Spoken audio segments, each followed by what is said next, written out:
জীবন মানেই তো কষ্ট, তবুও এই কষ্টের মাঝে একটু হাসি মুখে বেঁচে থাকার নামই তো জীবন। মানুষের ডিগ্রি লেখা থাকে পেপারে, আর শিক্ষার পরিচয় পাওয়া যায় তার ব্যবহারে। এখনকার মানুষ নিজে খাবে, নিজে পড়বে, শুধু নিজের ভালোটা দেখবে, অন্যের থেকে সাহায্য নেবে, কিন্তু অন্যকে সাহায্য করবে না। এরা নিজের ছাড়া কিছুই বোঝে না। মানুষ আমি একটাই, তবে ব্যক্তিভাগে আমার চরিত্রগুলো আলাদা। কারো কাছে আমি এক গম্ভীর মানুষ, কারো কাছে বদমেজাজি, কারো কাছে খুবই ভালো, আবার কারো কাছে হয়তো খুবই রোমান্টিক। আবার কেউ কেউ ভাবে আমি সাহিত্যিক। অনেকের কাছে খুব ভালো এবং ভদ্র মানুষ, এবং কারো কাছে পৃথিবীর সব থেকে জঘন্য মানুষটি হচ্ছে আমি। তবে আমি কিন্তু একটাই।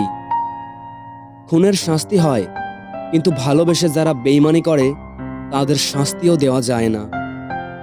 বেশিরভাগ পুরুষ নারীর সৌন্দর্য দেখে প্রেমে পড়েছে, আর বেশিরভাগ নারী পুরুষের সফলতা দেখে সংসার বেঁধেছে। দুঃখ তো জীবনে থাকবেই, তাই সুযোগ পেলেই নিজেকে হাসি খুশি আনন্দে রাখার দরকার। অপেক্ষায় যে আনন্দ থাকে, প্রাপ্তিতে তা নয়। পেয়ে গেলেই মনে জাগে হারিয়ে যাওয়ার ভয়। ৩৫ বছরের পরে নারীর সৌন্দর্য ফুরিয়ে যায়, এই ধারণাটি ভুল, এবং তখন সৌন্দর্য আরো বাড়ে। একটা ১৮ বছরের মেয়ের থেকে একজন ৩৫ বছরের বেশি বয়স নারীর ভালোবাসার ক্ষমতা অনেক বেশি থাকে। দিন শেষে কেউ যদি আপনার সাথে কথা বলার জন্য অপেক্ষা করে, তাহলে নিশ্চিত থাকুন মানুষটি আপনার কাছে খুবই স্পেশাল। এমন মানুষকে অবহেলা অযত্নে হারিয়ে ফেলবেন না। গরিব ছেলেকে কখনো বিয়ে করবেন না, তবে যে টাকার দিক থেকে গরিব তাকে নয়, যে মনের দিক থেকে গরিব তাকে। মেয়েরা সব সহ্য করতে পারে, তবে যে তার মান অভিমানগুলো আলাদা করে বোঝে না, তার প্রতি তার ভালোবাসাও থাকে না। মনে রাখবেন, একটা ছোট্ট ঘরেও ছেলে মেয়ে সুখে থাকে যদি তাদের মনটা একে অপরকে সম্মান করে। মানুষ এখন ভালো মনের মানুষের থেকে সরে দাঁড়ায়, আর মুখোশধারের নিকট বেশি আটকে যায়। এক শ্রেণীর লোক গায়ের রং দেখে মানুষের সৌন্দর্য আর চরিত্রের বিচার করে। আফসোস, তাদের জন্য মানুষকে যখন সময় আর ভাগ্য ঠকে যায় নিরন্তর, তখন অন্য কারো ঠকানোতে কাঁদে না আর অন্তর। কিছু কিছু নিঃস্বার্থ ভালোবাসার সম্পর্ক অনেকটা রেল লাইনের দুই পাশের মতো। বহুদূর পর্যন্ত তারা পাশাপাশি যায়, কিন্তু কখনোই তারা এক হতে পারে না। কথায় আছে, শূন্য পকেটে যে নারী তোমার পাশে থাকে সে তোমার স্ত্রী হওয়ার যোগ্যতা রাখে। কথাটা কিন্তু মিথ্যা না। সবাই ছেড়ে যায় না, কেউ কেউ দুঃসময়ে পাশে থেকে বুঝিয়ে দেয় ভালোবাসা সুন্দর। সবচেয়ে কষ্টের ব্যাপার হলো যখন গতকাল মুখে হাসি ফোটানো মানুষটাই আজ অবহেলা করে। পিতামাতা হতেই এই শরীর সৃষ্টি, অতএব শত কষ্ট করে হলেও তাদের দায়িত্ব নেওয়া উচিত।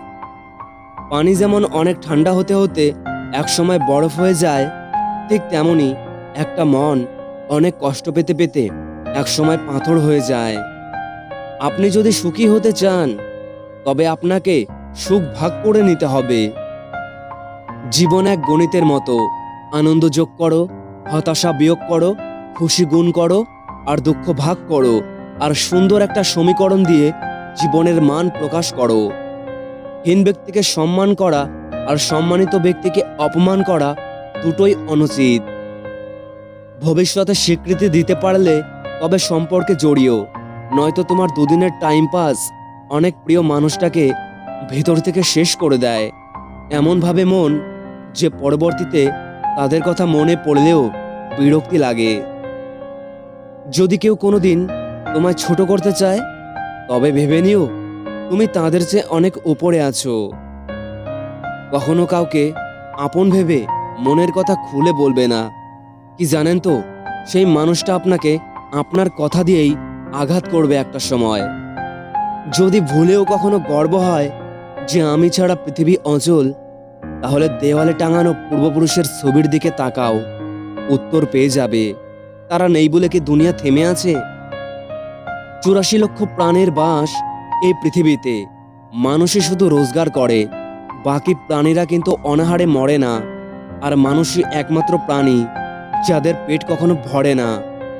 নিজের দিক থেকে সৎ থাকুন, ঠকলেও অন্তত এই ভেবে শান্তি পাবেন যে আমি ঠিক ছিলাম। আসলেই সত্য শান্তি দেয়।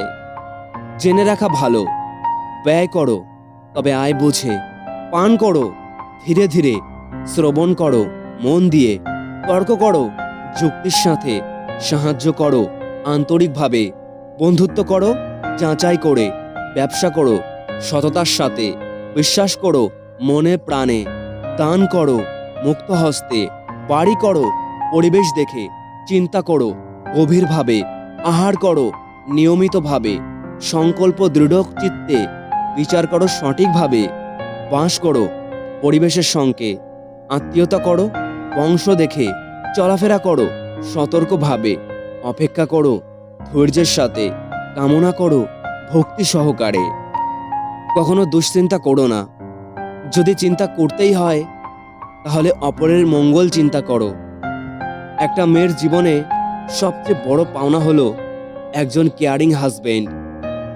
রূপ যৌবন অর্থ এসবই আপনার সাময়িক পরিস্থিতি, সময়ের সাথে সাথে ছেড়ে চলে যাবে।